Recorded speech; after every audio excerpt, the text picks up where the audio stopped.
Okay, तो अपन class 10th की science start कर चुके हैं और अपन ने 2-3 लेक्चर पहले से कर लिए हैं। फर्स्ट चैप्टर अपना रनिंग में है, calcium sorry chemical reaction and equation में। इसमें अपन ने क्या क्या बात कर ली, एक बार क्विकली रिवाइज कर लेते हैं। सबसे पहले अपन ने केमिकल और फिजिकल में डिफरेंस करा था, केमिकल प्रॉपर्टीज और फिजिकल प्रॉपर्टीज में डिफरेंशिएट करा था। देन आफ्टर अपन ने केमिकल प्रॉपर्टीज में जो चेंज होते हैं उनको केमिकल चेंजेस बोलते हैं, ये बात कर ली थी। और अपन ने ये भी बात कर ली थी कि केमिकल चेंजेस को अपन केमिकल रिएक्शन बोल देते। फिर अपन ने स्टैंडर्ड लेवल पर जाकर केमिकल रिएक्शन की एक डेफिनेशन पढ़ी थी। वो डेफिनेशन थी कि केमिकल रिएक्शन क्या होता है। Chemical reaction is a process by which या फिर इन विच two or more than two substances react to form a new substance with new properties और आइडेंटिटीज। सर ये क्या बोल दिए, इसका मतलब था अपन ने पढ़ लिया है पीछे ना, पीछे के लेक्चर्स में अपन ने बात कर ली है कि एक ऐसी प्रोसेस होती है केमिकल रिएक्शन जिसमें दो या दो से ज्यादा, ये एक साइड की ही बात हो रही है। अभी आगे अपन पढ़ेंगे ना टाइप्स ऑफ रिएक्शन, वहां पे देखेंगे अपन। ये एक्चुअल में केमिकल रिएक्शन की डेफिनेशन नहीं है, ये है कॉम्बिनेशन रिएक्शन की डेफिनेशन है, इसकी बात करेंगे अपन। लेकिन फिर भी आपको डेफिनेशन कोई पूछेगा नहीं, अगर पूछता है तो ये चलती है, क्योंकि most of the reaction combination reaction ही होती है। तो इसमें अपन ने बात करी थी कि केमिकल रिएक्शन क्या होती है, एक ऐसी प्रोसेस होती है जिसमें दो या दो से ज्यादा सब्सटेंसेस आते हैं, जुड़ते हैं और नए सब्सटेंसेस बनाते हैं। और वो जो नए सब्सटेंस बनते हैं उनकी जो केमिकल प्रॉपर्टीज या केमिकल आइडेंटिटीज होती हैं, वो ये जो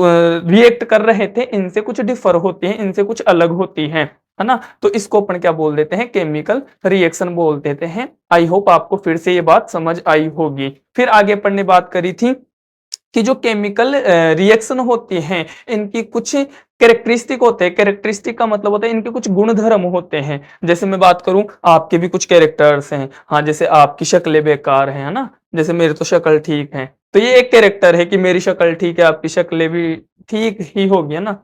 तो ये आपके कैरेक्टरिस्टिक है। वैसे ही केमिकल रिएक्शन के भी कुछ कैरेक्टरिस्टिक होते हैं, जैसे कि केमिकल रिएक्शन हो रही है, इस चीज को मैं कैसे पहचान कर सकता हूं। जैसे मेरे सामने कोई केमिकल रिएक्शन हुई है या नहीं हुई है, इस चीज की मैं पहचान कैसे करूं। तो मैंने एक छोटी सी ट्रिक बताई थी, है ना, एक छोटी सी ट्रिक बताई थी कि एक याद रखो नाम, एक नया एआई आ रखा है चैट जीपीटी, ये नाम याद रखो। वापस यहाँ पे दिखा देता हूं मैं, है ना, CHAT GPT। मैंने केवल यहाँ पे लिखा है, दोबारा से कुछ लिखने वाला हूं नहीं, मैं बता रहा हूं आपको कि केमिकल रिएक्शन हुई है या नहीं हुई। इस बात का अपन पता कैसे लगा सकते हैं, अगर केमिकल रिएक्शन हुई होगी तो इन 4-5 चीजों में से कुछ ना कुछ हुआ होगा, एक चीज तो हुई होगी। सर कौन सी 4-5 चीजें, या तो कलर चेंज हुआ होगा, है ना, या तो क्या हुआ होगा, कलर चेंज हुआ होगा। जैसे एग्जाम्पल में अपन ने बात करी थी कि जो आपके एनसीईआरटी की एक्टिविटी नंबर 1.1 है, वो इसी का एग्जाम्पल समझ सकते हो आप। सर 1.1 में क्या है एक्टिविटी में, ऐसा उसमें बता रखा है कि एक मैग्नीशियम का रिबन लो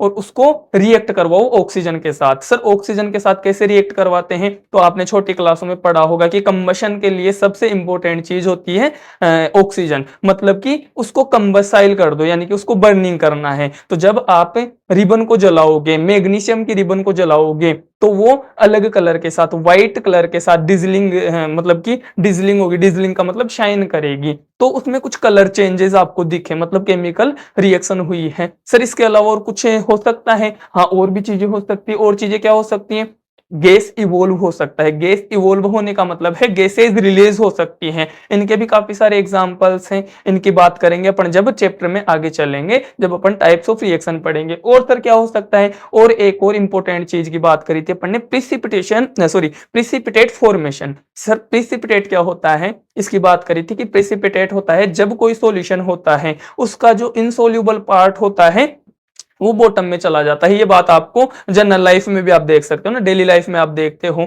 कि जो चीज इनसोल्यूबल होती है वो बॉटम में चली जाती है। जो इनसोल्यूबल होती है, इनसोल्यूबल का मतलब जो डिसोल्व नहीं हुई, जो पूरी तरीके से घुल नहीं पा रही। जैसे मैं बोलूं पानी में मिट्टी घोलो आप, है ना, पानी में थोड़ा बहुत सोइल को अगर आप डिसोल्व करने की ट्राई करोगे तो वो डिसोल्व नहीं होगा, वो नीचे बॉटम में चला जाएगा, तो उसको अपन प्रेसिपिटेट बोल सकते हैं। तो प्रेसिपिटेट क्या होता है, insoluble part of any solution, उसको अपन प्रेसिपिटेट बोलते हैं। तो सर यहाँ पर क्या कैरेक्टरिस्टिक है, एक है गैस इवोल्व हो सकती है, एक है कलर चेंज हो सकता है, है, एक है सर प्रेसिपिटेट फॉर्म हो सकता है, प्रेसिपिटेट फॉर्म हुआ है तो भी आपकी केमिकल रिएक्शन हुई होगी। और क्या हो सकता है, एक अपन ने बात करी थी टेम्परेचर। अच्छा एक और चीज ऐड कर देता हूं मैं, स्टेट भी है ना, स्टेट भी ऐड कर देता हूं मैं, चेट्स कर लो इसको या फिर कैसे भी करके एक केस और याद रख लो, है ना। स्टेट भी चेंज हो सकता है। जैसे सर स्टेट कैसे चेंज हो सकता है, स्टेट्स आपने पढ़े हैं कि किसी भी मैटर के 3 स्टेट होते हैं, सॉलिड, लिक्विड एंड गैस, तो ये भी हो सकता है कि स्टेट भी चेंज हो जाए। अब आगे अपन बात करते हैं टेम्परेचर की। टेम्परेचर पे अपन ने डिटेल बात करी थी कि टेम्परेचर को मैं हीट भी बोल सकता हूं। तो कोई भी केमिकल रिएक्शन में हीट इन्वॉल्व हो सकती है। और फिर उसकी बात अपन ने लास्ट लेक्चर में भी करी थी कि हीट किस तरीके से इन्वॉल्व हो सकती है, या तो रिएक्टेंट साइड से इन्वॉल्व होगी या प्रोडक्ट साइड से इन्वॉल्व होगी। रिएक्टेंट साइड से इन्वॉल्व होने का मतलब मुझे किसी केमिकल रिएक्शन को पूरा करवाने के लिए, केमिकल रिएक्शन को कंडक्ट करवाने के लिए हीट देनी पड़ रही है ना, हीट की रिक्वायरमेंट है। तो ऐसी रिएक्शन को मैं एंडोथर्मिक रिएक्शन बोलूंगा। हीट एंटर करवाई मैंने केमिकल प्रोसेस में, जब भी केमिकल रिएक्शन में मैंने हीट को एंटर करवाया, एंटर का मतलब एंडो, तो एंडोथर्मिक रिएक्शन कौन सी होती है, ऐसी केमिकल रिएक्शन जिनमें हीट इन्वॉल्व होती है, हीट देनी पड़ती है, उनको मैं एंडोथर्मिक रिएक्शन बोल देता हूं। फिर दूसरा था, या फिर क्या हो सकता है कि हीट रिलीज हो सकती है ना, कोई केमिकल रिएक्शन हो रही है तो हीट रिलीज भी हो सकती है। एग्जांपल्स की भी बात करते हैं, चलो एंडोथर्मिक का एग्जांपल अपन ने देखा था कि जो फोटोसिंथेसिस है। हाँ सर हमने पता है कि फोटोसिंथेसिस में क्या होता है, वाटर आता है, कार्बन डाइऑक्साइड आता है, सनलाइट होती है। अब सनलाइट क्या होती है सर, सनलाइट हीट ही तो होती है। सनलाइट क्या होती है, फॉर्म ऑफ एनर्जी होती है, हीट होती है, मतलब हीट की इन्वॉल्वमेंट है, हीट प्रोडक्ट साइड से है। जब हीट मिलेगी तभी केमिकल प्रोसेस आगे बढ़ पाएगी, मतलब ये हीट एंटर करवाई अपन ने, तो ये एंडोथर्मिक है। जो आपकी फोटोसिंथेसिस है, मैं 3 से 4 बार रिपीट कर चुका कि आपकी फोटोसिंथेसिस एंडोथर्मिक का एग्जाम्पल है। फिर आगे अपन बात करते हैं, दूसरे हाथ पे अपन ने बात करी थी कि कुछ केमिकल रिएक्शंस में हीट रिलीज होती है। जैसे जैसे मैंने बात करी थी कि रेस्पिरेशन में, जैसे रेस्पिरेशन को अपन डिटेल में पढ़ेंगे, यहाँ पे भी पढ़ेंगे अपन, जब आगे टाइप्स ऑफ रिएक्शन पढ़ेंगे वहां पे भी देखेंगे। तो रेस्पिरेशन में क्या होता है, रेस्पिरेशन में हीट रिलीज होती है, हीट एनर्जी के फॉर्म में रिलीज होती है, मतलब हीट बनी है। और हीट बनती है इसका मतलब, हीट बनी है इसका मतलब ये एक्सोथर्मिक है। एग्जिट हुई है, एग्जिट का मतलब बाहर निकली है, तो एनर्जी बाहर निकली है, हीट बाहर निकली है, उसको अपन एक्सोथर्मिक बोल देते हैं। लेट्स इनफ, यहां तक अपन ने वापस से रिवाइज कर लिया। अब आगे चलते अपन। अच्छा थोड़ी सी केमिकल रिएक्शन को बैलेंसिंग भी अपन ने पिछली क्लास में लगभग लगभग अपन ने पूरी देख ली थी कि केमिकल रिएक्शंस को बैलेंस कैसे करे जाते हैं, कैसे करा जाता है। तो उसके लिए अपन ने देखा था कि केमिकल रिएक्शन को बैलेंस करने का एक तो अपने एनसीईआरटी का तरीका था जिसको हिट एंड ट्रायल मेथड बोलते हैं। सर ये कैसे होता है, पिछले क्लास में अपन ने देखा था, बढ़िया से टेबल बना बना कर अपन देख रहे थे कि पहले टेबल में क्या लिखो, इधर तो लिख लो जितने भी एटम्स आपके पास प्रेजेंट है वो लिखो, फिर सेकंड कॉलम में लिख लो कि उन एटम्स के नंबर इन रिएक्टेंट, मतलब रिएक्टेंट में कितने नंबर है, फिर रिएक्टेंट में कितने, सॉरी प्रोडक्ट में कितने नंबर है उनको लिख लो, फिर बाद में हिट कर करके ट्रायल कर करके देखे जाओ, है ना। तो ये थोड़ा लंबा प्रोसेस हो जाता है, जो आपके एनसीईआरटी में दे रखा है वो काफी बेहतरीन तरीका है, लेकिन थोड़ा सा लंबा हो जाता है। वो भी अगर आप प्रैक्टिस करे जाओगे तो उसमें भी आप महारत हासिल कर सकते हो।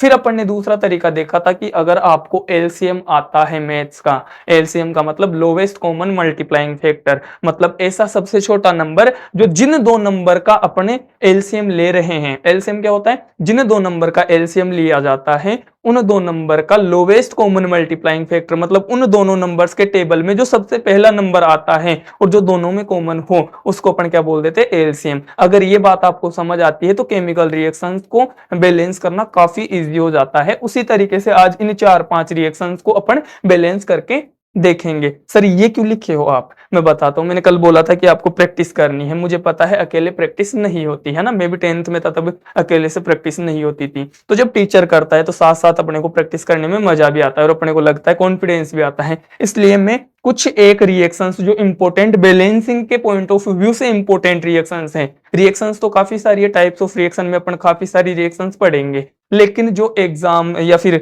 मैं बोलूं कि बैलेंसिंग के पॉइंट ऑफ व्यू से जो इंपॉर्टेंट एग्जांपल्स हैं वो मैं यहाँ पर लेके आया हूं और उनको अपन बैलेंस करके देखेंगे। हिट एंड ट्रायल मेथड से आप घर पे बैठ के आराम से कर सकते हो ना, एनसीईआरटी में खूब सारे दे रखे हैं, मेथड दे रखे, स्टेप्स दे रखे हैं, वहां से देख के कर सकते हो। यहाँ पर अपन कौन सा मेथड लगाएंगे, एलसीएम वाला जो सबसे इजी है।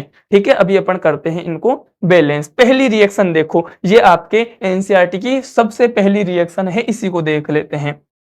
क्या ये आपको बैलेंस दिखाई पड़ रही है? सर बैलेंस का मतलब तो समझा दो एक बारी और वापस से समझा दो। अच्छा, दो चीजें और छूट गई है ना, पूरा ही रिवाइज कर लेते हैं। दो चीजें क्या छूट गई कि सर सिंबल्स वगैरह छूट गए, और रिएक्टेंट प्रोडक्ट ये क्या होते हैं? तो रिएक्टेंट कौन होते हैं? जो रिएक्शन करेंगे। प्रोडक्ट कौन होते हैं? जो रिजल्ट होते हैं रिएक्शन के, वो प्रोडक्ट होते हैं। फिर सिंबल्स की बात करते हैं। सिंबल्स में अपन ने बात करा था एस में, एस का मतलब होता है सॉलिड, लिक्विड को एल से रिप्रेजेंट करते हैं, और एक्वस को सॉल्यूशन को एक्वस से रिप्रेजेंट करते हैं, हीट को ऐसे, है ना, हीट को ऐसे रिप्रेजेंट करते हैं। मैं थोड़ा नीचे लिख देता हूँ, यहाँ पे शायद लाइटनिंग है।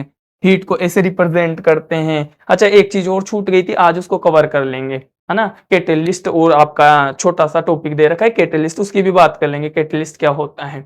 तो सिंबल्स की भी अपन ने बात कर ली है ना, सिंबल्स की भी अपन ने बात कर ली। फिर और क्या बचता है कि केमिकल रिएक्शन को बैलेंस क्यों करना पड़ता है? तो जो रिएक्शंस होती है अगर वो अनबैलेंस है तो वो law of conservation of mass को फॉलो नहीं करती। तो उसी लॉ को फॉलो करवाने के लिए अपने को रिएक्शंस को क्या करना पड़ता है? बैलेंस करना पड़ता है, ताकि वो law of conservation of mass को फॉलो कर सके। यहां तक की बात अपन ने कर ली थी। बैलेंसिंग क्या होती है इसकी भी बात कर ली थी कि प्रोडक्ट साइड और प्रोडक्ट साइड और रिएक्टेंट साइड दोनों तरफ नंबर ऑफ एटम्स सेम हो जाना, इसी को अपन क्या बोल देते हैं? केमिकल रिएक्शन की बैलेंसिंग बोल देते हैं। जैसे इधर mg के जितने, mg क्या है? एक एटम है, एटम का मतलब एक एलिमेंट बोल सकते हो। जितने नंबर ऑफ एलिमेंट या एटम इधर mg के है उतने ही इधर होने चाहिए। जितने ऑक्सीजन के एटम इधर है उतने ही ऑक्सीजन के एटम इधर होने चाहिए। इसी को अपन क्या बोल देते हैं? बैलेंसिंग। तो बैलेंसिंग में अपन एक्चुअल में क्या करते हैं? नंबर ऑफ एटम्स को एरो के इधर राइट हैंड साइड और लेफ्ट हैंड साइड दोनों तरफ बैलेंस करते, इसी को बैलेंसिंग बोलते हैं। आज करते वापस से इनको प्रैक्टिस।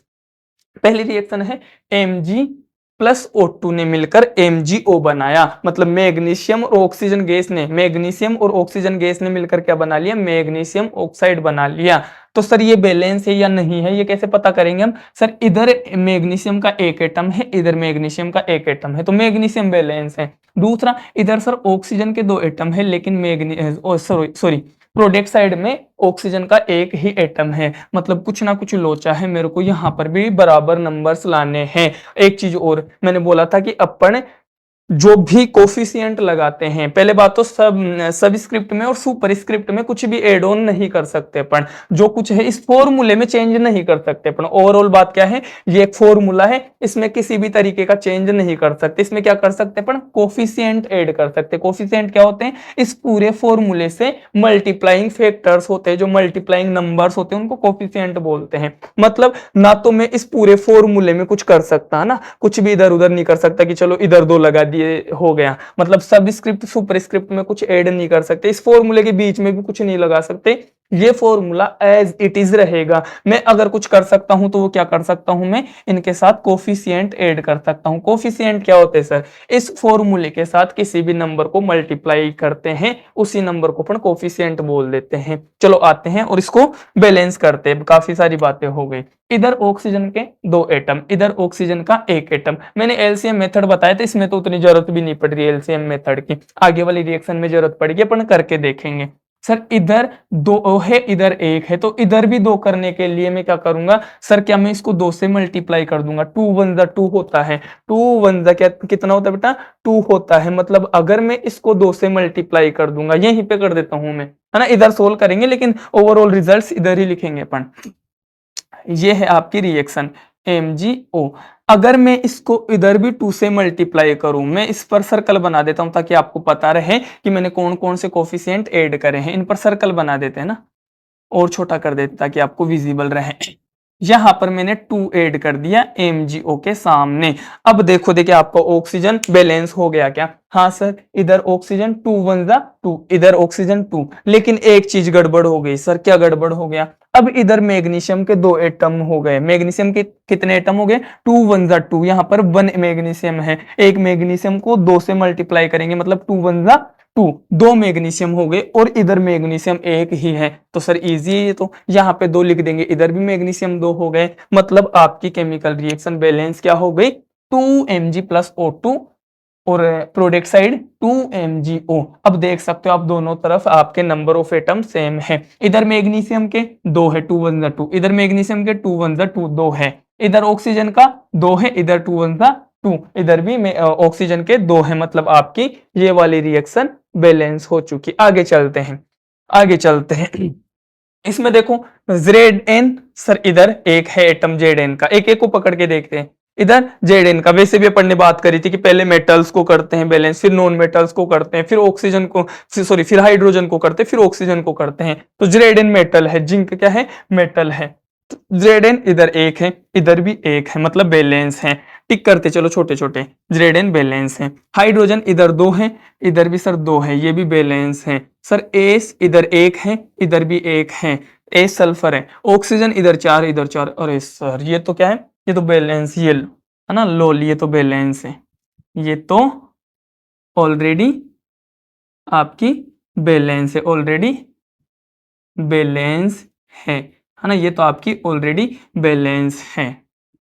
चलो नेक्स्ट पे चलते हैं। अगर बैलेंस है तो क्या ही कर सकते हैं अपन, बैलेंस है तो बैलेंस पे क्या कर सकते हैं, अगली पे चलेंगे। अगली पे देखो इधर है ना, अपन कुछ नहीं देखना कि इनको क्या बोलते क्या नहीं बोलते, अपन जब चैप्टर पढ़ेंगे ढंग से, मतलब आगे चलेंगे, जिन जिन चीजों के नाम अपने को ध्यान करने हैं वो सब कुछ याद हो जाएंगे। ऐसा नहीं कि सर इसका नाम क्या है, इसका नाम क्या है, बताते चलो। वैसे ये आयरन है ना, फेरस आयरन लोहा जो भी बोल सकते हो आप, इनके नाम नहीं पता करने। अपना जो मोटिव है फिलहाल, अपना फिलहाल मोटिव क्या है, केमिकल रिएक्शंस को बैलेंस करना। इधर आयरन एक है सर, इधर तीन है। अब ऐसी सिचुएशन में आपने करना क्या है उसकी बात सुन लो कि सर यहाँ पर तो सब कुछ ही अनबैलेंस है, तो मुझे क्या करना चाहिए। तो बेटा यहाँ पर सबसे बड़ा गैप ढूंढो। गैप का मतलब क्या, सबसे बड़े गैप का मतलब क्या है, प्रोडक्ट साइड और इधर सॉरी प्रोडक्ट साइड और रिएक्टेंट साइड, दोनों साइड ऐसे एटम को पकड़ो जिसके नंबर्स में सबसे ज्यादा डिफरेंस हो। सर समझ नहीं आया, अभी समझ आएगा। जैसे मैंने बोला फेरस इधर एक है, इधर तीन है, डिफरेंस कितने का है सर, 3 - 1, दो का डिफरेंस है। अंतर कितने का है, अगर मैं इधर एक आयरन है, इधर तीन आयरन है, तो इधर और इधर में कितने आयरन का अंतर है सर, तीन। तीन में से एक माइनस हो गया, दो आयरन का अंतर है। चलो नेक्स्ट को पकड़ो, जो सबसे बड़ा अंतर है उसको पहले बैलेंस करना है। पहले आपकी एनसीईआरटी बोलती है कि मेटल्स को करो, फिर नॉन मेटल्स को करो, फिर हाइड्रोजन को करो, फिर ऑक्सीजन को करो, लेकिन अपन इस तरीके से नहीं करेंगे। ये कब करना है अपने को, जब अपना एलसीएम वाला मेथड फेल हो जाए तब ये मेथड पे चलना है। फिलहाल अपने को एलसीएम के मेथड से ही करना है, और मोस्ट ऑफ द रिएक्शंस हो जाते हैं इससे ना, 90% तो हो ही जाती है। और आपकी 10th की एनसीईआरटी में तो काफी सारी रिएक्शन है जो इसी मेथड से हो जाएंगी। कोई एक दो रिएक्शन है उसमें अपने को एनसीईआरटी वाला मेथड फॉलो करना पड़ सकता है। ठीक है, अब चलते अपने वाले मेथड से। मैंने क्या बोला, ऐसे एटम को पकड़ो जिनके नंबर में सबसे बड़ा डिफरेंस हो प्रोडक्ट और रिएक्टेंट साइड में। इसमें दो का डिफरेंस है। हाइड्रोजन को पकड़ो, इधर हाइड्रोजन के दो एटम हैं, इधर कितने हैं, इधर भी दो है। सर ये तो बैलेंस है, इसमें तो कोई दिक्कत ही नहीं है। ऑक्सीजन को पकड़ो, इधर ऑक्सीजन एक है, इधर चार है। अंतर कितने का हो गया, 4 - 1, तीन का अंतर हो गया। आयरन में दो का अंतर था, ऑक्सीजन में तीन का अंतर हो गया। बड़ा अंतर कौन सा है सर, ऑक्सीजन वाला। तो अब करना क्या है आपने, अब आपने करना है कि इनका जो सबसे बड़े डिफरेंस वाले एटम हैं उनके नंबर्स ऑफ एटम का एलसीएम ले लो। सर समझ नहीं आया, इधर कितने हैं ऑक्सीजन, एक है, इधर कितने हैं, चार हैं। चार और एक है ना, चार, इधर एक है और इधर आपका चार है। रिएक्टेंट साइड एक है, प्रोडक्ट साइड चार है। इन दोनों नंबर्स का क्या ले लेना है आपने, एलसीएम ले लेना है। कैसे लेंगे सर, एक और चार का एलसीएम का मतलब ऐसा नंबर पकड़ो जो इन दोनों के टेबल में सबसे पहले आता हो। सर चार के टेबल में क्या चार सबसे पहले आता है, क्या चार के टेबल में चार सबसे पहले आता है, हाँ सर आता है। एक के टेबल में भी देखो, 1 - 1 = 1, 1 - 2 = 2, 1 - 3 = 3। सर ये टेबल तो हमने पढ़ा ही नहीं, कोई बात नहीं आज पढ़ लो। 1 - 1 = 1, 1 - 2 = 2, 1 - 3 = 3, 1 - 4 = 4। हाँ सर सबसे पहले आ चुका, मतलब पहला कॉमन नंबर क्या है, चार है। अब करना क्या है आपने, कॉमन एलसीएम ले लिया, एलसीएम कितना आ गया, चार आ गया। आपने करना क्या है, दोनों तरफ चार हो जाए ऑक्सीजन के एटम, ऐसा कुछ करना है। आपने क्या करना है, जो एलसीएम आया है उतने ही नंबर दोनों साइड हो जाए, रिएक्टेंट और प्रोडक्ट साइड, ऐसा कुछ आपको करना है। और आप कर क्या सकते हो, आप ज्यादा से ज्यादा क्या कर सकते हो, सर हम तो मजबूर हैं, हम तो केवल कोफिशिएंट ऐड कर सकते हैं ना, और कुछ तो छेड़छाड़ कर ही नहीं सकते हम क्या कर सकते हैं, कोफिशिएंट बना सकते हैं। वापस से सुन लो, अपने को करना क्या है, एलसीएम आया है उतने नंबर प्रोडक्ट और रिएक्टेंट साइड हो जाए उस एटम के, ऐसा कुछ आपको करना है। एलसीएम कितना आ गया सर, 4 आ गया। अब आते हैं रिएक्शन पर। सर इधर ऑक्सीजन ऑलरेडी 4 है, इधर भी मेरे को ऑक्सीजन 4 करना है, तो इधर 1 है, 1 - 4 = 4। क्या मैं यहाँ पर 4 ऐड कर सकता हूं, हाँ सर अभी इधर भी 4 हो गए। देखो अब काउंट करो, 4 1 जा 4, इधर आपका ऑक्सीजन 4 हो गया, इधर ऑक्सीजन 4 है, आपका ऑक्सीजन बैलेंस हो चुका, आपका ऑक्सीजन बैलेंस हो चुका। अब वापस से देखो क्या हाइड्रोजन गड़बड़ हो गया? हाँ सर, हाइड्रोजन अब गड़बड़ हो चुका है। हाइड्रोजन 4 2 जा 8 हो चुका है ना, 4 2 जा 8 हो चुका है। ये 4 ये रहे, 2 से मल्टीप्लाई करेंगे, 8 हाइड्रोजन हो चुके आपके। इधर हाइड्रोजन कितने आपके? 2 ही हैं, तो वही एलसीएम लेके कर लो ना। एलसीएम लेंगे, अच्छा एलसीएम ना लो तो वैसे भी देख सकते हो आप, है ना। इधर 8 करना है आपको, इधर 8 करना है, तो क्या मैं 4 से एलसीएम भी लोगे तो वही बात पड़ेगी ना। एलसीएम लोगे, 4 and 2 का एलसीएम 4 ही होता है, 4 1 जा 4 और 2 2 जा 4 होता है, मतलब दोनों का एलसीएम कितना आ गया? वही 4 आ गया, है ना। एलसीएम कितना आ गया?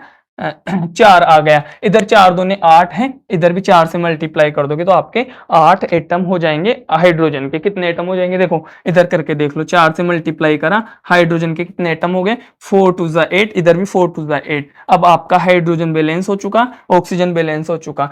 बेटा आपको अगर लग रहा है कि हाँ सर ये तो काफी ज्यादा दिक्कतें दे रहा है, तो अगर आप मन से करोगे तो टाइम मिनटों में हो जाएंगे। ये तो मैं एक्सप्लेन करना पड़ रहा है मेरे को, तब इतना टाइम लग रहा है, वरना ये सेकंड्स में हो जाएंगे ना, मिनटों में भी नहीं जाएंगे, अपन सेकंड्स में होने वाले क्वेश्चन है। अब वापस से देखो, हाइड्रोजन और ऑक्सीजन बैलेंस हो चुका, अब बचा मेरा आयरन। इधर आयरन 3 है, इधर 1 है, 1 और 3 का एलसीएम 3 होता है, इधर ऑलरेडी 3 है, इधर भी 3 करने के लिए 3 1 जा 3, मतलब कि 3 से मल्टीप्लाई कर दो। ये आपकी बैलेंस रिएक्शन हो गई। अब इसे जो भी अपन ने गंदगी फैलाई है इसके चारों तरफ, इसको हटा देते हैं, या फिर इधर लिख देता हूं मैं, है ना, इधर लिख देता हूं मैं, इसको हटाता हूं मैं और यहां पर लिख देता हूं इनको। इस केमिकल रिएक्शन को बैलेंस कर लिया है। अब इसके आगे केमिकल रिएक्शन जो बैलेंस्ड है, इधर मैंने बैलेंस ही लिख रखा है, ये थोड़ी लाइटिंग की वजह से दिखाई नहीं पड़ रहा होगा। चलो बैलेंस करके लिखते हैं, 3Fe plus 4H2O, 4H2O।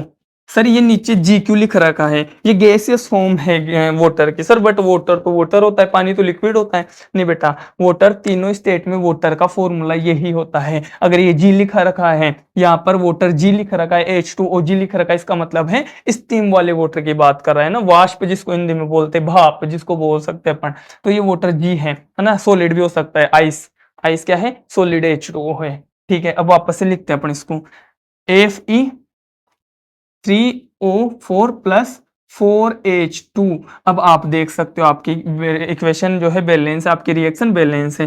3 iron, iron 3, hydrogen 4 2 जा 8, हाइड्रोजन 4 2 जा 8, ऑक्सीजन 4, 4 1 जा 4, ऑक्सीजन 4, मतलब आपकी रिएक्शन बैलेंस है।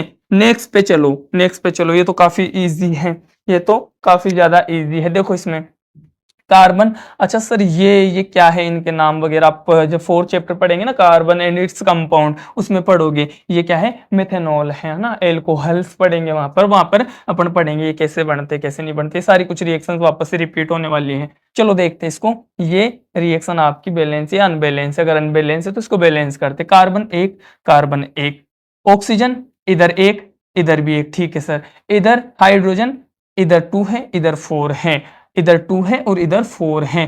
कार्बन ऑक्सीजन को छेड़ना ही नहीं है। इसमें देखो 4 और 2 का जो एलसीएम है वो ले लो। 4 और 2 का एलसीएम क्या होगा? सर अब इतना तो पता हो ही गया होगा कि एलसीएम कैसे लेते हैं ना, मिनटों में लेने आनी चाहिए। एलसीएम कैसे लेंगे? 2 और 4 का एलसीएम 4 होता है, 2 1 जा 2, 2 2 जा 4, पहला नंबर 4 आ गया, और 4 1 जा भी 4 ही होता है, मतलब एलसीएम क्या है? 2 और 4 का 4 है, एलसीएम 4 है। अब करना क्या है, इधर सॉरी ये है आपकी रिएक्शन, इधर आपके हाइड्रोजन 4 हो जाए, इधर आपके हाइड्रोजन 4 हो जाए, इसके लिए क्या करना पड़ेगा? सर इधर तो ऑलरेडी 4 है, 3 + 1 4 है, मतलब 1 से मल्टीप्लाई, और 1 को अपन लिखते नहीं, कोफिशिएंट में 1 है, इसका मतलब है ना, इसको लिखा नहीं, इसका मतलब यहाँ पर 1 है, तो ये तो 4 है, इधर 4 हो जाए, है ना, एलसीएम 4 आया है, इसका मतलब रिएक्टेंट और प्रोडक्ट दोनों तरफ मेरे को नंबर एटम के 4 लाने हैं। अब यहां पर हाइड्रोजन के 2 एटम है, ये 4 हो जाए, इसके लिए मेरे को कितना कोफिशिएंट चाहिए? कोफिशिएंट का मतलब इसको कितने से मल्टीप्लाई करूं? तो सर इसको अगर 2 से मल्टीप्लाई कर देंगे तो 2 2 जा 4 हो जाएगा, मतलब आपका कोफिशिएंट यहाँ पे 2 आ गया, और आपकी इक्वेशन है वो बैलेंस हो चुकी है, आप देख सकते हो। कार्बन 1, कार्बन 1, ऑक्सीजन 1, ऑक्सीजन 1,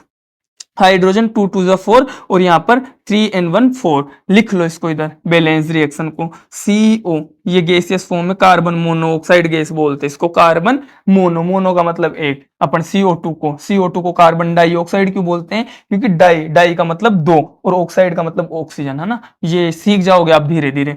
ये कार्बन मोनोऑक्साइड गैस है, इसको हाइड्रोजन गैस से रिएक्ट करवाते हैं तो मिथेनॉल गैस बनता है, सॉरी मिथेनॉल बनता है। मिथेनॉल एक लिक्विड फॉर्म होता है ना, लिक्विड फॉर्म में मिथेनॉल बनता है, गैसेस फॉर्म में भी हो सकती है, ये मिथेनॉल बनता है। चलो इसको बैलेंस को लिख लेते हैं, ये सारी बातें अपन करेंगे जब ये काम आएंगे अपने। प्लस 2H2 बन गया क्या? मिथेनॉल बन गया, CH3OH। OH बड़ा मजा आएगा जब आप इस चैप्टर को पढ़ोगे, कार्बन एंड इट्स कंपाउंड वाले चैप्टर को पढ़ोगे, काफी एंजॉय आएगा आपको। अब देख लो, कार्बन एक, ऑक्सीजन एक, हाइड्रोजन 2 2 4, इधर भी 3N1 4, मतलब कि आपकी ये भी रिएक्शन बैलेंस हो चुकी। नेक्स्ट पे चलते हैं। नेक्स्ट तो सर कुछ देखी रिएक्शन लग रही है। हाँ बेटा, ये वही रिएक्शन है जो आप 6th से रिपीटेड पढ़े जा रहे हो ना, रिपीटली पढ़े जा रहे हो। ये कौन सी है सर? फोटोसिंथेसिस जैसा कुछ दिखाई दे रहा है। हाँ, ये फोटोसिंथेसिस ही है, नाम लिख दो फोटो सिंथेसिस। कल एक बात और करी थी इसके बारे में पढ़ने कि ये जो है ये कैसी रिएक्शन है? एंडोथर्मिक रिएक्शन है। ये कैसी रिएक्शन है बेटा? एंडोथर्मिक रिएक्शन है। हाँ, फोटोसिंथेसिस। अब इसको सर ये तो काफी होच पोच लग रहा है ना, काफी ज्यादा गड़बड़ दिखाई दे रही है, इसको बैलेंस करके बताओ आप, जब माने हम तो हो जाएगा बेटा, ये भी बैलेंस हो जाएगा, वही एलसीएम मेथड से ही करेंगे अपन। इधर कार्बन सर 1 है, इधर कार्बन 6 है ना, ये बैलेंस कर रखी है शायद मैंने, इसको हटा देता हूं मैं ताकि अनबैलेंस रहे, ये 6 नहीं आएगा। कोफिशिएंट लगा हुआ है इसका मतलब उसके साथ कुछ छेड़छाड़ हुआ है। अनबैलेंस रिएक्शंस ऐसी दिखाई देती है जिनमें कहीं पे भी कोफिशिएंट आपको नहीं दिखाई देगा। चलो ठीक है, इसको अपन बैलेंस करते हैं। सी कार्बन 1 इधर, इधर कार्बन कितने हैं? 6 हैं। कितने का डिफरेंस है? 6 - 5, सॉरी 6 - 1 5, 5 का डिफरेंस है। ऑक्सीजन इधर 2N1 3, 3 ऑक्सीजन है ना, 2 ये रहे 1 ये रहा, 3 ऑक्सीजन हो गए। इधर ऑक्सीजन काउंट करो, 6 + 2, 6 + 2 कितना होता है? 8, 8 - 3, यहाँ पे भी सर 5 का डिफरेंस आ रहा है, मतलब कार्बन और ऑक्सीजन में डिफरेंस बराबर है। हाइड्रोजन में देखो सर, यहाँ पर हाइड्रोजन 2 है, यहाँ पर हाइड्रोजन 12 है, 12 है, तो सर सबसे बड़ा डिफरेंस हाइड्रोजन में है, 12 - 2 यानी कि 10 का डिफरेंस आ रहा है। और हमने पता करा है कि जब भी एलसीएम वाले मेथड से हमें रिएक्शन को बैलेंस करना होगा तो हम क्या करेंगे? सबसे बड़े डिफरेंस वाले को पहले करेंगे। ऐसा क्यों करते हैं? इसका रीजन है, जब अपन कभी भी कोई काम करते, जैसे मैं बोलूं खूब सारे काम में ज्यादा बिगड़े पड़े आपके, तो जो बड़ा बिगड़ा हुआ काम है, मतलब सबसे ज्यादा दिक्कत जिसमें आ रही है, अगर वही सोल्व हो गया तो आगे वाली चीजें तो इजी हो जाएंगे ना। अगर आपने सबसे डिफिकल्ट चैप्टर को समझ लिया तो आगे वाले चैप्टर समझ आ जाएंगे। जैसे होता है ना कि अगर आपको मैथ समझ आ रही है बढ़िया से, है ना, मैथ सबसे डिफिकल्ट माना जाता है ना, आप ऐसा समझते हो ना, मैथ्स के जो चैप्टर्स होते हैं, फिर मैथ जो सब्जेक्ट है वो काफी ज्यादा डिफिकल्ट है, लेकिन ऐसा कुछ नहीं है। आप हमारे योगी सर के साथ पढ़ोगे तो वो भी इजी हो जाएगा ना, इजी करके रख देंगे, ऐसा कुछ उनका टैग लाइन भी है। ठीक है, अब वापस से आते हैं ना। और ऐसे फिजिक्स भी होता है ना, फिजिक्स हमारे पीएम सर काफी अच्छी पढ़ाते हैं। पीएम सर AA दोनों के दोनों AA है, सबसे कम क्वालिफिकेशन वाला मेरे गया उनमें, वो दोनों के दोनों AA है फिजिक्स में, ऐसे दोनों से MSc करके बैठे वो, और एक तो मैं बता नहीं सकता क्या डिग्री कर रहे हैं ना। तो वापस से आते हैं, लेट्स कम बैक अपने टॉपिक पे आते हैं। तो जैसे अपन मैथ्स को समझ लिए ना, जैसे मैथ्स को समझ लिए, बायोलॉजी वाले अगर फिजिक्स को समझ लिए तो केमिस्ट्री और बायोलॉजी तो इजीली समझ लेंगे। अगर आप मैथ्स को समझ लिए, हिंदी इंग्लिश SSC साइंस तो आराम से समझ लेंगे। तो ऐसा ही कुछ है कि सबसे जो बिगड़ा हुआ है, सबसे जो बेकार है ना, सबसे बिगड़ेल बेटा है, अगर सबसे बिगड़ेल औलाद को सुधार लेंगे तो सब सुधरे पड़े हैं ना। तो अपने इनमें देखेंगे सबसे ज्यादा बिगड़ा कौन है, सबसे ज्यादा बिगड़ा कौन है। यहाँ पर हाइड्रोजन बिगड़ने में 2 नंबर पे था, यहाँ पर 12 नंबर पे आ गया, मतलब 10 पॉइंट्स है ना, 10 का डिफरेंस है, समझो इसको, 10 का डिफरेंस है हाइड्रोजन में। सबसे बड़ा डिफरेंस को सबसे पहले सोल्व करेंगे, तो करते हैं सबसे बड़े डिफरेंस को। 10 का डिफरेंस है, इधर 12 है, इधर 2 है, 12 और 2 का क्या लेना है आपने? एलसीएम लेना है। मैंने फिर बताया, तो हर एक रिएक्शन में यही काम करे जा रहा हूं मैं ताकि आपको बेटर समझ आ जाए। मैंने क्या बोला? इधर हाइड्रोजन 2 है, इधर हाइड्रोजन 12 है, 12 है, तो दोनों का क्या करना है? एलसीएम लेना है। एलसीएम सर अब तक तो लेना आ गया, इसका 2 का और 12 का एलसीएम क्या होगा? 12 ही तो होगा। 2 के टेबल में 12 आता ही है और 12 के टेबल में तो 12 आएगा ही आएगा। 12 1 जा 12 हो गया और 2 6 जा 12 हो गया, मतलब दोनों का एलसीएम कितना हो गया बेटा? 12 हो गया। और फिर दूसरा स्टेप क्या करना है, दो स्टेप में आपकी रिएक्शन जो है बैलेंस हो जाती है। पहला सर पहले क्या करना है, दोनों साइड के जो नंबर थे उस एटम के जिनको अपन बैलेंस कर रहे हैं उसके दोनों साइड वाले नंबर्स का एलसीएम पहला स्टेप है। एलसीएम यानी कि पहला स्टेप अपन ने कर लिया। दूसरा स्टेप क्या है, दूसरा स्टेप ये करना है कि रिएक्टेंट साइड और प्रोडक्ट साइड, रिएक्टेंट साइड और प्रोडक्ट साइड एलसीएम जितने नंबर हो जाने चाहिए, रिएक्टेंट साइड और प्रोडक्ट साइड दोनों साइड क्या हो जाने चाहिए, जितना एलसीएम है उतने ही नंबर हो जाने चाहिए उन एटम्स के, आपका वो एटम बैलेंस हो चुका होगा। चलो देखते हैं। सर प्रोडक्ट साइड तो ऑलरेडी 12 है यानी कि एलसीएम के बराबर है, मतलब ये तो बैलेंस है। अब इधर आते हैं, यहां पर दो है एटम, तो मैं ऐसा क्या करूं, यहां पर ऐसा मुझे क्या करना चाहिए कि इधर भी रिएक्टेंट साइड भी नंबर ऑफ एटम्स 12 हो जाए हाइड्रोजन के। सर दो तो ऑलरेडी है, अगर दो को मैं कितने से मल्टीप्लाई कर दूंगा तो 12 हो जाएंगे। सर दो को 6 से मल्टीप्लाई करके देखो एक बार, शायद हो जाए। हाँ सर 6 2 12 होता है, मतलब सर मेरा इधर हाइड्रोजन बैलेंस हो चुका। अब काउंट कर लो आप, हाइड्रोजन को बैलेंस हो चुका। 6 2 12, इधर भी 12 है। अब आते हैं दूसरे नंबर पर। अब देखो सर यहाँ पर ऑक्सीजन 6 1 6, 6 ऑक्सीजन ये रहे, 2 ऑक्सीजन ये रहे, कितने हो गए सर, ये 6 प्लस 2 8 हो गए, और इधर सर 8 है, यानी कि फिलहाल तक ऑक्सीजन आपका बैलेंस है। अब अपने को स्विच करना है, हाइड्रोजन बैलेंस हो चुका, ऑक्सीजन बैलेंस हो चुका, कार्बन पे चलते हैं। सर कार्बन इधर 6 है, इधर कार्बन 1 है, इधर कार्बन 6 है, इधर कार्बन आपका 1 है, तो कार्बन को बैलेंस करते हैं। वही सर 6 और 1 का एलसीएम ले लो, 6 और 1 का एलसीएम 6 होता है। इधर ऑलरेडी आपके 6 है, इधर 6 करने के लिए 6 से मल्टीप्लाई कर दो, है ना। आप खुद से ट्राई करोगे और बेटर समझ आएगा। इधर मैं अगर 6 लिख दूंगा, यहां पर अगर मैं 6 लिख दूंगा तो देखो कार्बन 6 हो गए, कार्बन 6 हो गए, मतलब कार्बन बैलेंस हो चुके हैं। अब एक बारी रीचेक करेंगे कि सारे कुछ बैलेंस है या अभी कुछ अनबैलेंस चीज रह चुकी है ना, सबको चेक करते हैं। कार्बन देखो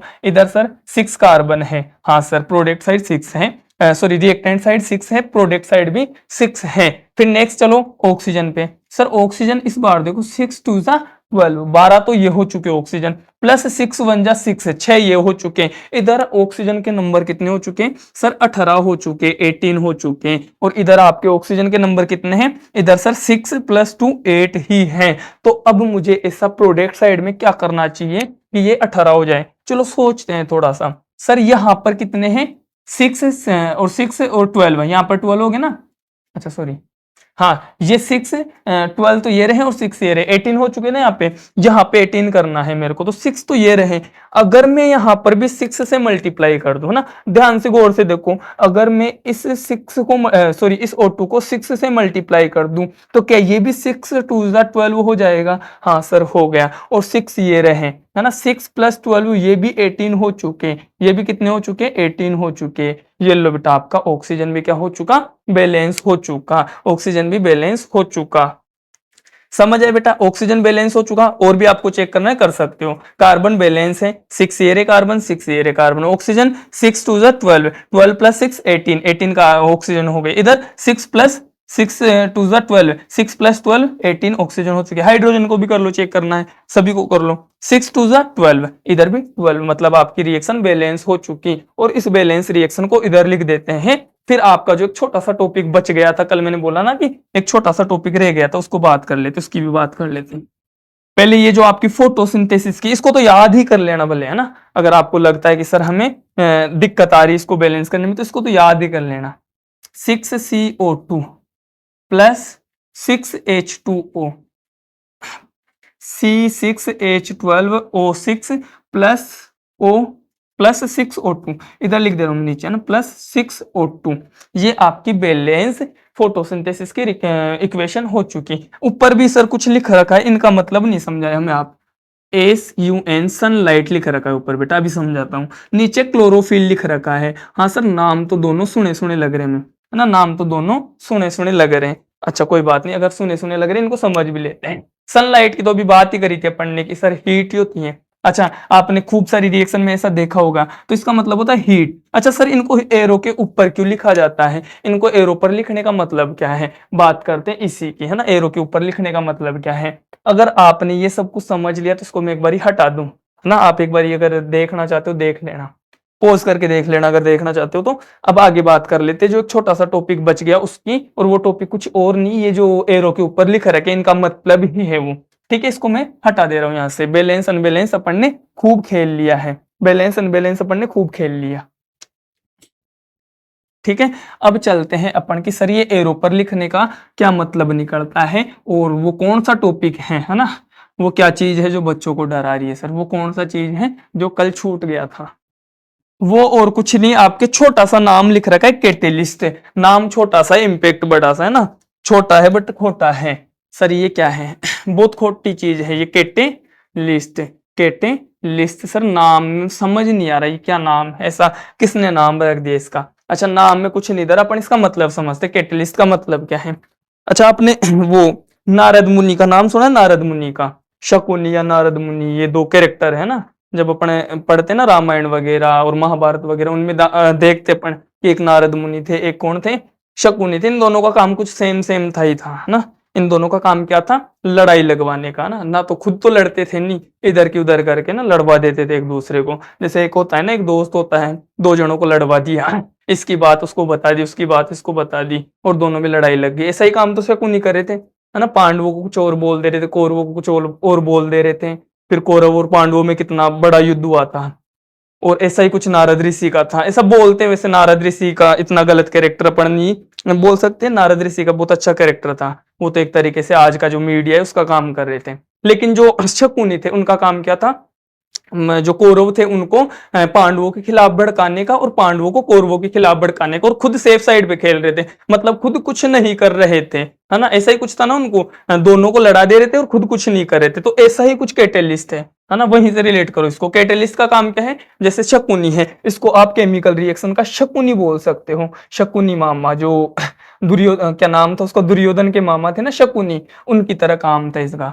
क्या काम था कि खुद कुछ नहीं करेंगे, खुद न्यूट्रल रहेंगे। न्यूट्रल रहने का मतलब खुद का कुछ नहीं बिगड़ने का, ये केवल क्या करवा देंगे, दोनों को लड़ा देंगे। तो ऐसा ये करते हैं जब भी केमिकल रिएक्शन होती है, जब भी कैटलिस्ट की डेफिनेशन बोल रहा हूं मैं, कैटलिस्ट की डेफिनेशन क्या है, जब भी रिएक्शन होती है तो कुछ ऐसे सब्सटेंसेस होते हैं जो खुद तो रिएक्शन में पार्टिसिपेट नहीं करेंगे, लेकिन रिएक्शन की रेट को बढ़ा देंगे। रिएक्शन की रेट को बढ़ाना ना बोल के मैं चेंज करना बोलूंगा। वो क्या कर देते हैं, मैं वापस से डेफिनेशन पे आता हूं। सब्सटेंस, कैसे सब्सटेंस, जो रिएक्शन की रेट को चेंज कर दे, जो रिएक्शन की रेट को चेंज कर दे, लेकिन खुद अनचेंज रहते हो, खुद पार्टिसिपेट नहीं करते हो रिएक्शन में, उनको कैटलिस्ट बोलते हैं। आग लगाने का काम करते हैं ये, क्या करते हैं, आग लगाने का, लड़वाने का काम करते हैं।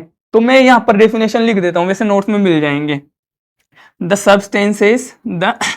substances which change the rate of reaction but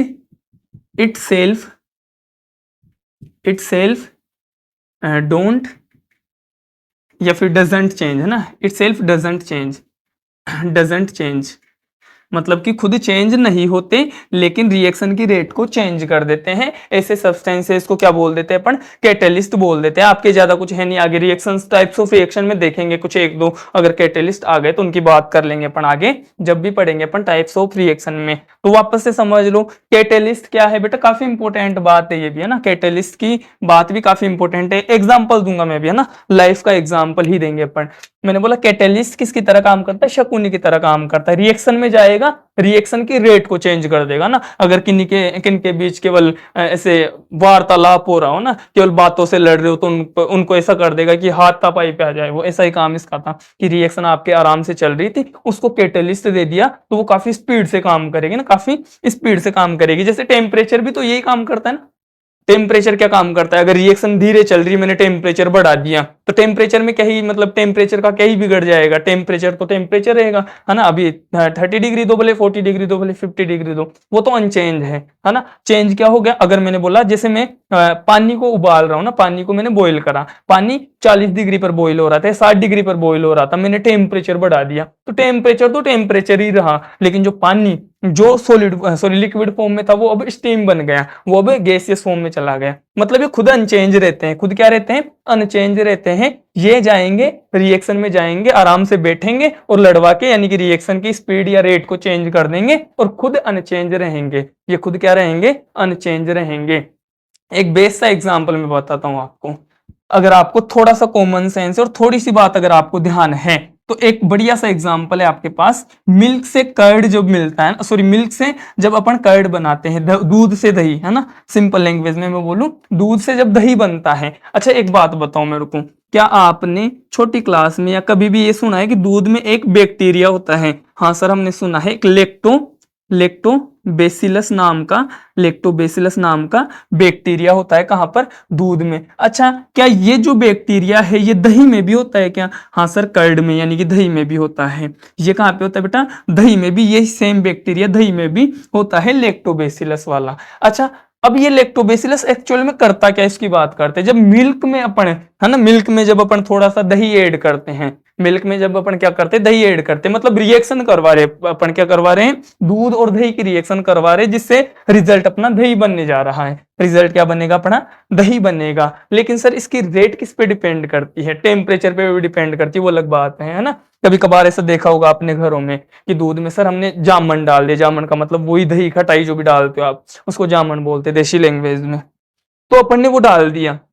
लेकिन कभी कभार क्या होता है सर, सुबह उठकर हम देखते हैं कि वो जो दूध से दही बन रहा था उसमें थोड़ा सा बिगड़ गया, वो कुछ है ना, कुछ ग्लिच आ गया उसमें ना, वो थोड़ा सा बेकार हो गया। तो वो बेकार किसकी वजह से हो गया, टेम्परेचर की वजह से, है ना। टेम्परेचर ऐसा करते हैं ना घरों में कि उसको ठंड में रखना है या गर्म में रखना है, इतना आइडिया तो है नहीं मेरे को, लेकिन इतना पता है कि टेम्परेचर इफेक्ट करता है ना। ज्यादा गर्मी में रख दिए तो भी बेकार होगा, ज्यादा सर्दी में रख दिए तो भी बेकार होगा, तो उसको एक टेम्परेचर मेंटेन रखते हैं। मतलब वो टेम्परेचर फैक्टर है, वो खुद कुछ नहीं करेगा, वो इस रिएक्शन की रेट को बेकार कर देगा ना, चेंज कर देगा। ऐसा ही लैक्टोबैसिलस प्रेजेंट होते हैं मिल्क में, जो क्या करते हैं, इसकी रेट को डिफाइन करते हैं, रेट को चेंज करते हैं, बढ़ाते घटाते हैं। और ये दही में भी अनचेंज रहे ना, यहाँ पे भी लैक्टोबैसिलस बैक्टीरिया थे, यहाँ पर भी लैक्टोबैसिलस बैक्टीरिया है। मतलब थ्रू आउट द रिएक्शन ये रेट पर फर्क पटकेंगे, रेट को चेंज करेंगे, लेकिन खुद अनचेंज रहेंगे। रिएक्शन के बाद भी लैक्टोबैसिलस है और रिएक्शन के पहले भी लैक्टोबैसिलस है। आई होप इससे आपको थोड़ा और समझ आया होगा। यहाँ पर आपका कैटेलिस्ट भी खत्म होता है एंड अपन ने केमिकल रिएक्शन को वो केमिकल रिएक्शन की बैलेंसिंग भी अपन ने देख ली। कुछ और अगर आपको रिएक्शंस की प्रैक्टिस करनी है तो एनसीईआरटी खोलना बढ़िया से और प्रैक्टिस करते जाना। इसके बाद अपनाता है टाइप्स ऑफ रिएक्शन। में थोड़ा सा समझा देता हूँ टाइप ऑफ रिएक्शन, या फिर आई थिंक आपका क्लास लंबा हो जा रहा है तो इसको यहीं पे बाइंड अप करते, कल बढ़िया से फ्रेश तरीके से टाइप्स ऑफ रिएक्शन को स्टार्ट करेंगे और बहुत बेहतरीन तरीके से अपन टाइप्स ऑफ रिएक्शन को शुरू करेंगे और बहुत ही बेहतरीन तरीके से खत्म भी करेंगे। 2 या 3 लेक्चर में अपन खत्म करने की कोशिश करेंगे, थोड़ा ज्यादा भी हो सकता है क्योंकि उसमें काफी चीजें हैं, उसमें केमिकल फॉर्मूलाज है, उनके सामान्य नाम है ना, नॉर्मल नेम, जैसे क्विक लाइम का केमिकल फॉर्मूला क्या होता है, स्लेग्ड लाइम का केमिकल फॉर्मूला क्या होता है, ये कैसे रिएक्ट करते हैं। एक बीच में आता है कार्बन डाइऑक्साइड का भी, जो कार्बन डाइऑक्साइड का टेस्ट होता है उसकी भी बात करेंगे जब अपन टाइप्स ऑफ रिएक्शन पढ़ेंगे। तो टाइप्स ऑफ रिएक्शन की बात अपन नेक्स्ट लेक्चर में करेंगे। थोड़ा सा हिंट में दे जा रहा हूं कि किस बेसिस पे अपन टाइप से करते हैं रिएक्शन के। अपन कुछ नहीं कि ये जो रिएक्टेंट्स है वो किस तरीके से जुड़ रहे हैं या किस तरीके से टूट रहे हैं, प्रोडक्ट में किस तरीके से बदल रहे हैं, इसी बेसिस में अपन ने रिएक्शन को कुछ टाइप्स कर रखे, जिनमें जैसे कॉम्बिनेशन हो गया, डिकम्पोजिशन हो गया, डिस्प्लेसमेंट हो गया। डिस्प्लेसमेंट में एक और हिस्सा होता है डबल डिस्प्लेसमेंट। मतलब जो डिस्प्लेसमेंट रिएक्शन होती है वो 2 तरीके की होती है, एक नॉर्मल डिस्प्लेसमेंट, एक डबल डिस्प्लेसमेंट। ऐसे कुछ करके फिर बाद में ऑक्सीडेशन, रिडक्शन और रेडॉक्स, है ना, यहाँ पर अपना चैप्टर खत्म होता है। तो मुश्किल से 3 या 4 लेक्चर में अपन बढ़िया विद क्वालिटी अपन खत्म कर लेंगे इस चैप्टर को। एंड आफ्टर दैट अपन इस चैप्टर का एक सॉलिड सा PYQs का डिस्कशन करेंगे ना, जितने भी क्वेश्चन आए हैं आपके पास आते हैं 5 से 7 साल में ना, पिछले 5 से 7 साल में जितने भी क्वेश्चंस आए बोर्ड में इस चैप्टर से, उन सभी का यहाँ पर अपन प्रैक्टिस करेंगे। तो आगे की बातें अपन नेक्स्ट लेक्चर में करते हैं। Thank you.